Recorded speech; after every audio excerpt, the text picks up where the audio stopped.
Hello YouTube, what's up? My name is Chicken Fried Rice, and I am back from my vacation. And just for you guys to know, some of you guys may be wondering, where did I go for my vacation? Well, it's finally time to reveal. I actually went to Hawaii. I spent a couple days in Oahu, and then I went to the main, well, not the main island, the biggest island of Hawaii. So today we're going to be doing one of the operation missions as requested by one of the subscribers. So this operation mission is a 2-on-1, you being the one and them being the two.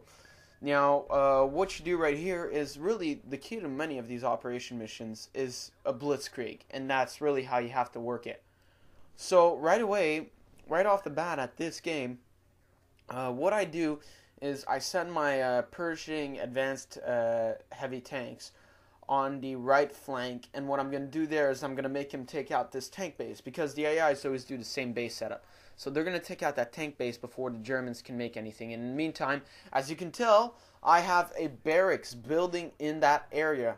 So I'm going to do an infantry rush supported with tanks. On the other flank, I'm going to start doing a tank rush. Now, I didn't pay enough attention to the left flank this game, so the tank rush did not work as well as it could have. I suffered casualties. But what you need to do, which I discovered, is that you need to support that tank rush with some infantry. So like that, once he starts pumping out some anti-tank guns, you have a counter for that. So what I'm going to do right here, I'm moving up my Pershings because they're in the way for my building to get built. And I'm giving myself radio silence and camouflage net. So like that, the enemy will not see my little attack on their base coming up. So what you do is you send, I'd say, a good amount of infantry, 2 per each building, just to be sure. And you send that in the woods right in front of their base. And over here, I'm going to start using my funds to make a couple of elite tanks. And I'm going to start rushing on, well, not rushing. At this point in the game, in a few more minutes, it's not going to be considered a rush anymore. But the objective of this operation mission is to defeat both enemies within 20 minutes. So you got to make sure that you're under that time. Now, for me, this time it took me about 10 minutes and 30-something seconds around. Yeah. So I'm just going to push. So you see these infantry are coming in, and they're doing their job. And in the meantime, I have some Lee tanks starting to move in. I'm going to take out that, how do you say, whatever that is, and I start moving my Pershings up. Now, I'm going to, well, I want to move him across, but I decided not to do that because that anti-tank facility is guarded by anti-tank guns. And for my Pershings to get to my other vehicles, they have to get through those anti-tank guns, which I didn't feel like doing. So in the meantime, I have my infantry. They're going into cap. If you notice, the German dude has 2 88mm flaks. So that's why we are going in with infantry. And right here, you'll see why we start going in with infantry later. At first, the Italian Air Force is not a threat, but if you don't blitzkrieg it properly, which I didn't do, I didn't focus enough on the blitz that was happening there.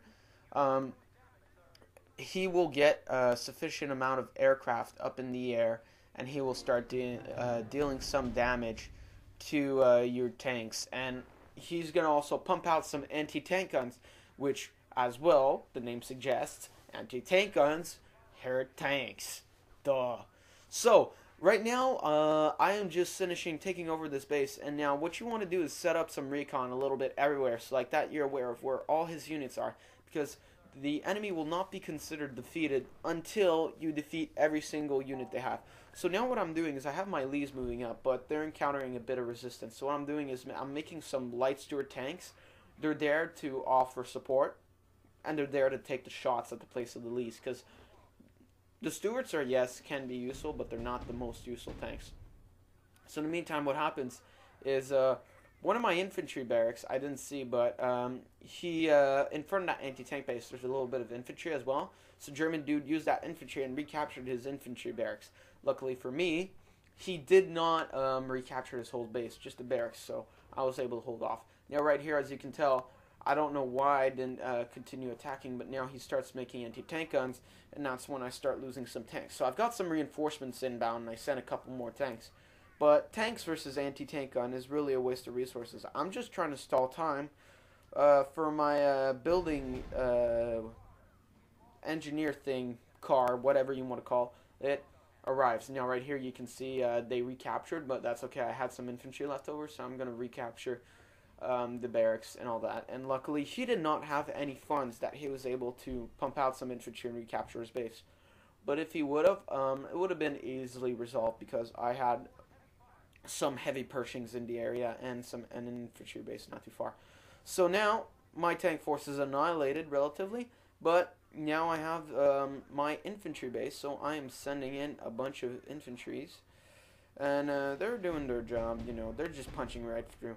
Anti-tank guns stand no real chance against infantry. Now, most of this game, you'd be surprised, is actually no. Wait, my barracks is not up yet. Who am I saying? My infantry's arriving soon, but you'd be surprised that I spent about 3 minutes in this game. 3-4 minutes.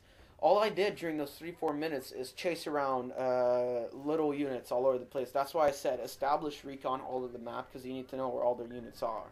And the one thing that I was missing was the recon plane that he had up. I had not shot that down yet because I didn't have any anti-air.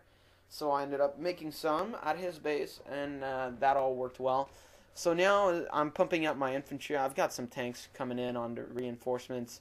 Over here, I'm going to try and take out that bunker. Well, not really, because that bunker has anti-infantry capabilities. So I see what my advanced Pershing tanks can do. And as I was happily surprised, advanced Pershing tanks can actually take bunkers over very easily. So I'm just going to take over the supply depots, because I want to have the extra money. Why not? And it's always fun. I'm not sure if you have to take over all the supply depots, but I just took them over as I felt like it. So first thing you always want to go when you're blitzkrieging into someone's base is go for their barracks. Why? Because that allows you to deploy reinforcements right away and have that at your disposal in case he annihilates your infantry force somehow. As long as you get one guy in the barracks, you're fine, because then you can get 20 other guys in the middle of his base in about 10 seconds. And even though I didn't need it, I still did it because it's just an insurance policy having units coming out of the guy inside the guy's base. It's always helpful. So we're about 7-8ish minutes in, and we have defeated the Italian. Well, in my mind, he's defeated because all he has is a couple units a little everywhere, a couple stragglers. And all you have to do is take down all those stragglers. So at the other end of the map, I'm going to take down that bunker of the Pershing, send that infantry to take care of those infantry units. And I'm also going to capture that anti-tank base in the middle. It gives you an extra 200 points, so why not do it, you know? And you've got some rogue units a little everywhere, so I'm going to capture that base. It's going to give me some anti-tanks, 2 anti-tank guns, and I'm going to send my Pershing tanks to take care of that bunker. That's pretty much it. That's just how the game goes. I'm just going to pick off the last couple units. I'm going to make an airfield, make some recon, and pretty much I'm going to have to make some anti-air guns because I decided to make bombers at the place of fighters or other things as such. But that's really it. All you have to do is do the blitzkrieg that I did, make sure everything goes well, and then in the end you're just going to spend a good 2-3 minutes picking off little stragglers that are just hanging back. And until you do that, well, you can't win the game. So good luck trying to beat the operation if you don't do that. So everything's going okay. I've got some bombers making. I'm sending my UAV. If you notice, well, not UAVs. I've got my recon. I'm putting it all over the map. If you notice, I've got some recon cars a little everywhere. I'm trying to get a good view just to make sure, because first time I did this operation, the AI had units all over the place, and it took me a while just to round up and take care of all those. And to finish off, I just shoot down the how do you say, the recon plane. That's the last thing I have to take down. So I decide to make a artillery slash anti-aircraft facility because I just didn't feel like making fighters. Bombers are more imposing. So build that, make some anti-aircraft guns, and that is the end of the game, pretty much. Yeah. So I took care of these 2 AIs. It's fairly easy, and keep checking out the channel, guys, because I'm gonna have more of these operation missions coming up to for you. And I won't be able to do the multiple people versus AI games unless any of you guys want to play with me. Just check out the Steam group and send me a message through Steam, and we'll see if we can't do those together. Alright, so that is it. We are going to shoot down this UAV. Look at this anti-air guns doing their job, shooting down that UAV. 2,000 points. Take care of the enemy inside 20 minutes. So, always, guys, as usual, thanks for watching. Leave your comments below. Please subscribe. And I'll see you guys all next time.